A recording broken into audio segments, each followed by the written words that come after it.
ত্রয়োদশী তিথিতে লাভপুরের ফুল্লরা সতীপীঠে বিশেষ পুজোর আয়োজন। ত্রয়োদশী তিথি উপলক্ষে প্রতি বছরের মতো এবারও 51 পীঠের অন্যতম সতীপীঠ লাভপুরের ফুল্লরা সতীপীঠে রবিবার সকাল থেকে দুপুর পর্যন্ত আয়োজিত হল বিশেষ পুজো অর্চনা।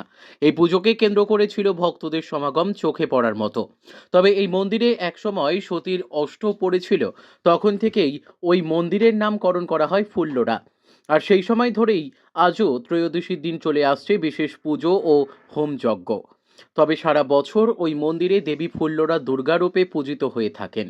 দুর্গাপুজোর পরে ত্রয়োদশীর তিথিতে বিশেষ পুজোর আয়োজন করা হয়। এ নিয়ে ফুল্লরা মন্দির কমিটির সভাপতি তরুণ চক্রবর্তী বলেন, ত্রয়োদশী তিথি উপলক্ষে অসংখ্য ভক্তদের ঢল নেমেছে ফুল্লরা মন্দিরে। সেই সমস্ত ভক্তদের জন্য মহাপ্রসাদেরও আয়োজন করা হয়েছিল। এছাড়াও অপ্রীতিকর ঘটনা এড়াতে ছিল পুলিশের নিরাপত্তা।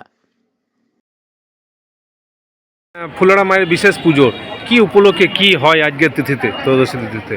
ত্রয়োদশী তিথিতে ফুল্লরা মায়ের বিশেষ পুজো হয়। আমাদের বছরের দুদিন মায়ের বিশেষ পুজো হয়।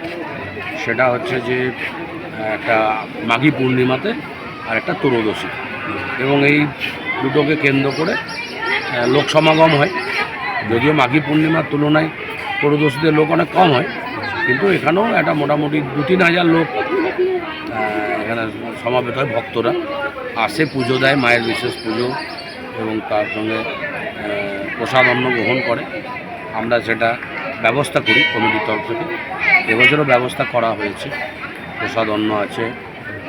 এদিকে একদল এসছে, তারা ওই পোলাও ব্যবস্থা করেছে প্রসাদ হিসাবে। এইভাবেই এটা অনেক মোটামুটি হয়ে আসছে। 3000 লোকের আয়োজন। হ্যাঁ, 1000-3 লোক। এই উপলক্ষে কি আজ প্রচুর ভক্তের সমাগম হয়? হ্যাঁ, ভক্ত সমাগম হয়। এটা তো দুটো দিন হয়, তার মধ্যে আজ ত্রয়োদশীতে হয়। প্রচুর ভক্ত আসে দূর দূরান্ত থেকে।